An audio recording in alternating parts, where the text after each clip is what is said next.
Is this happening to you?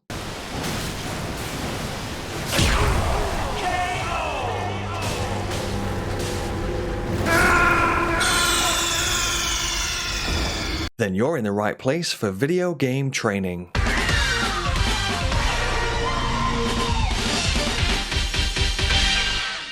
In this video, I'm going to show you how to defeat the Tibia Mariner near the Erd Tree Gazing site of grace. If you want to be an absolute legend and support the channel, then make sure to hit that like and subscribe button.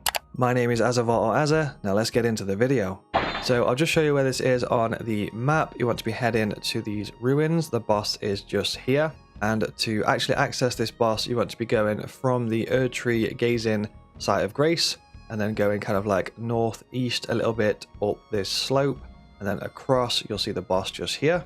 Just to kind of show you that, the site of grace is over there, and then you want to be heading up this slope. And when you get to the top, the boss will be just towards your left.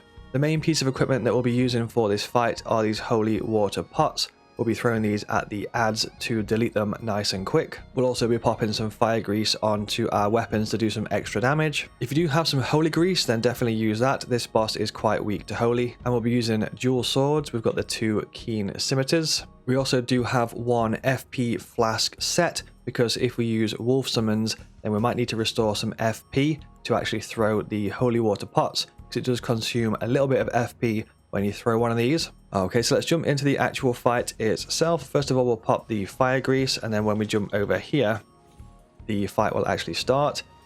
So normally what he does is blow his horn, and this giant skeleton will appear from underground. The first attack it does is like that crazy magic beam, laser beam type thing. So you can just run straight past him to completely avoid that attack. And then the Mariner will kind of like teleport over this direction. Watch out for every time he blows that giant horn, then the giant skeleton will basically be summoned from underground. Watch out for his attacks. So for the adds, basically how they work is if you attack them normally like that, they'll have a chance to get back up. So if you see that weird aura like that, they'll be getting back up. So you have to attack them again to make sure that they are actually dead and don't get back up. So what we can do with that, this is where the holy water pots come in. So if you throw these, 1 second, because we've got the ad. So if you throw these, okay, giant skeleton is in the way. We'll just wait for him to get out of the way.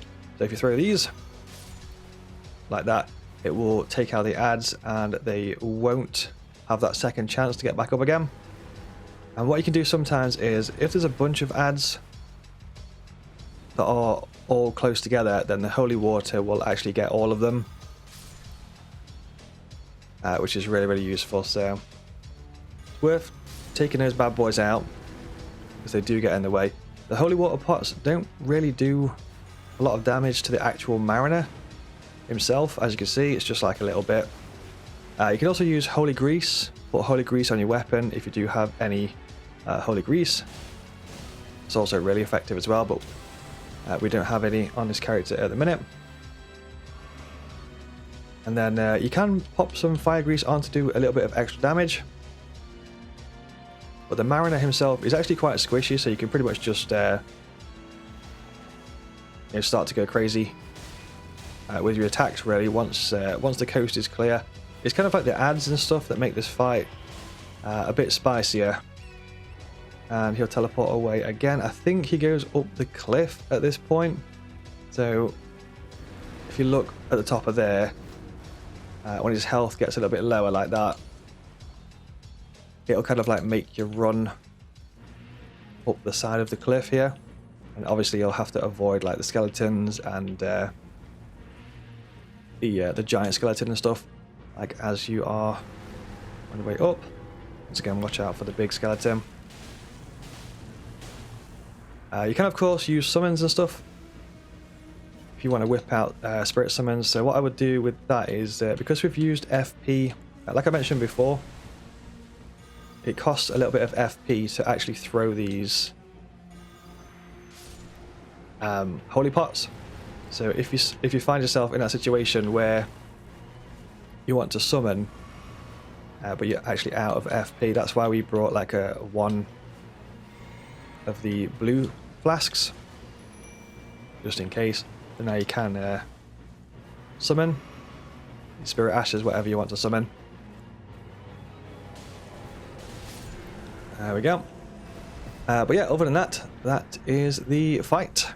Hopefully you enjoyed this video and it helped you out in some way. If it did, remember to like, subscribe, and drop a comment. You can check out all the other content that I make at Azzavhar.com.